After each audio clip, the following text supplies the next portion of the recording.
Superbactérias avançam no Brasil e levam autoridades de saúde a correr contra o tempo. Bactérias que não respondem a antibióticos vêm aumentando a taxas alarmantes no Brasil e já são responsáveis por ao menos 23 mil mortes anuais no país, afirmam especialistas.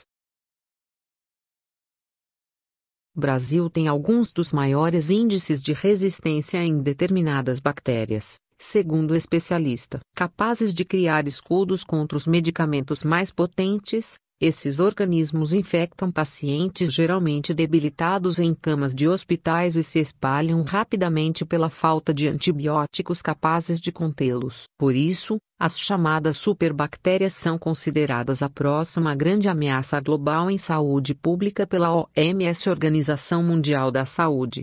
Estamos numa situação de alerta, diz Ana Paula Seff, pesquisadora do Instituto Oswaldo Cruz, da Fundação Oswaldo Cruz, e UC/Fiocruz, que faz a estimativa sobre mortes anuais no país com base nos dados oficiais dos Estados Unidos. No Brasil, ainda não há um compilado nacional sobre o número de vítimas por bactérias resistentes. Sabemos que, assim como vários países em desenvolvimento, o Brasil tem alguns dos maiores índices de resistência em determinados organismos. Há bactérias aqui que não respondem mais a nenhum antibiótico, aponta Seff, perigosas. Um exemplo é a Acinetobacter spp. A bactéria pode causar infecções de urina, da corrente sanguínea e pneumonia e foi incluída na lista da OMS como uma das 12 bactérias de maior risco à saúde humana pelo seu alto poder de resistência.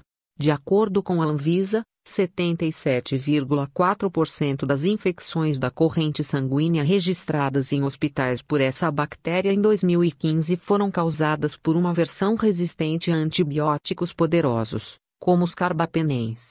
Essa família de antibióticos é uma das últimas opções que restam aos médicos no caso de infecções graves. Quando as bactérias se tornam resistentes a eles, praticamente não restam alternativas de tratamento, explica a Seff. Outro exemplo é a Klebsiella pneumoniae. Naturalmente encontrada na flora intestinal humana, é considerada endêmica no Brasil e foi a principal causa de infecções sanguíneas em pacientes internados em unidades de terapia intensiva em 2015, segundo dados da Anvisa.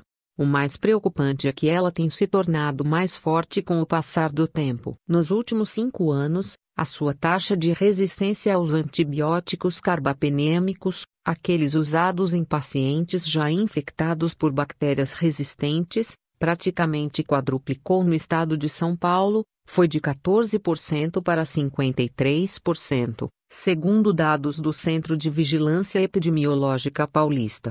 Os dados do estado de São Paulo são um retrato do Brasil. É um problema crescente e muito grave, principalmente pela rápida disseminação dessas bactérias resistentes, diz Jorge Luiz Melo Sampaio, professor de microbiologia clínica da USP e consultor da Câmara Técnica de Resistência Microbiana em Serviços de Saúde da Anvisa.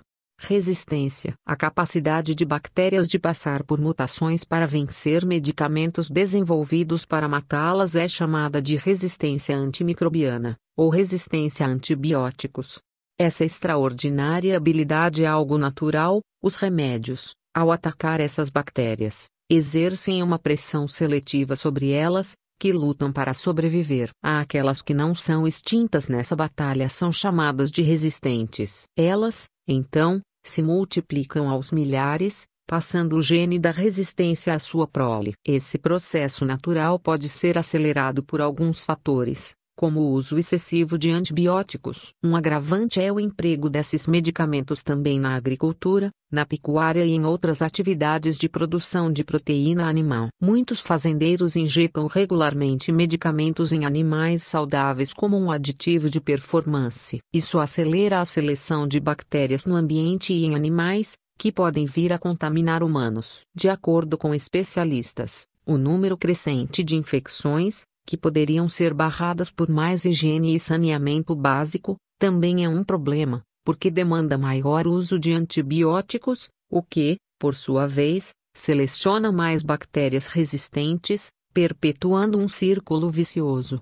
Um estudo encomendado pelo governo britânico no ano passado estima que tais organismos irão causar mais de 10 milhões de mortes por ano após 2050. Atualmente, 700 mil pessoas morrem todos os anos vítimas de bactérias resistentes no mundo. Os efeitos na economia também podem ser devastadores. Países como o Brasil estariam sob o risco de perder até 4,4% de seu PIB em 2050, segundo estimativas do Banco Mundial. Pecuária. Características específicas, como hospitais superlotados e alta atividade agropecuária com uso de antibióticos, fazem do Brasil um grande facilitador a bactérias resistentes. O país é hoje o terceiro no mundo a mais utilizar antibióticos na produção de proteína animal, atrás apenas da China e dos Estados Unidos, e deve continuar nessa posição até pelo menos 2030, aponta um estudo coordenado por Thomas P. Van Boekel, da Universidade de Princeton, EUA. Consultado, o Ministério da Agricultura, Pecuária e Abastecimento diz que atua para diminuir o uso desses produtos em animais. A pasta afirma que já é proibido utilizar antibióticos como as penicilinas e as cefalosporinas para melhorar o desempenho dos animais. No ano passado, a colistina, um antibiótico considerado a última opção de tratamento a bactérias resistentes, também teve seu uso proibido em animais saudáveis. O Brasil está comprometido com o tema, diz Suzana Breslau, auditora fiscal federal agropecuária da Coordenação de Programas Especiais do Ministério. O país reconhece que se trata de uma ameaça global à saúde pública e apoia os esforços para minimizar os riscos associados à resistência antimicrobiana. Na área hospitalar, a Anvisa monitora as infecções da corrente sanguínea em UTIs, associadas no uso de instrumentos para aplicação de remédios, como o catéter. Somente em 2015, foram mais de 25 mil infecções desse tipo, a maioria causada por bactérias com altos índices de resistência. Estamos com problemas graves de estados falidos, com recursos menores para a saúde, hospitais com poucos funcionários, aquém do necessário para cuidar dos pacientes. Às vezes, nessa situação, protocolos básicos, como desinfecção das mãos, acabam passando, diz Sampaio. Quanto maior a sobrecarga de trabalho, maior é a taxa de infecção hospitalar. Nesse cenário, há maior risco de selecionar bactérias multiresistentes. Combate. Desde dezembro, o Ministério da Saúde vem elaborando, com diferentes ministérios e Anvisa, um Plano Nacional de Combate a Bactérias Resistentes, a pedido da OMS. Alguns dos objetivos do material são fortalecer o conhecimento científico sobre o tema e expandir a rede de saneamento básico no país para ajudar a prevenir infecções. O governo diz que também pretende educar melhor profissionais e pacientes sobre a urgência do tema. De acordo com o Ministério da Saúde, o plano estratégico está pronto, mas ainda é necessário definir como será a implementação e o monitoramento das ações.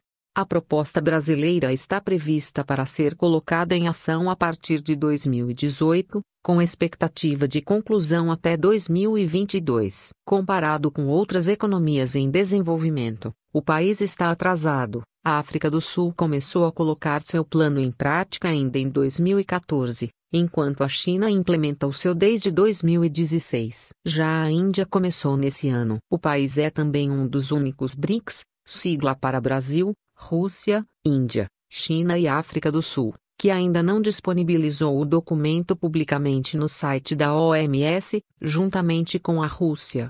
Consultada, a OMS disse que os países não são obrigados a compartilharem seus planos, mas que ela encoraja a prática como uma forma de transparência e de boas práticas.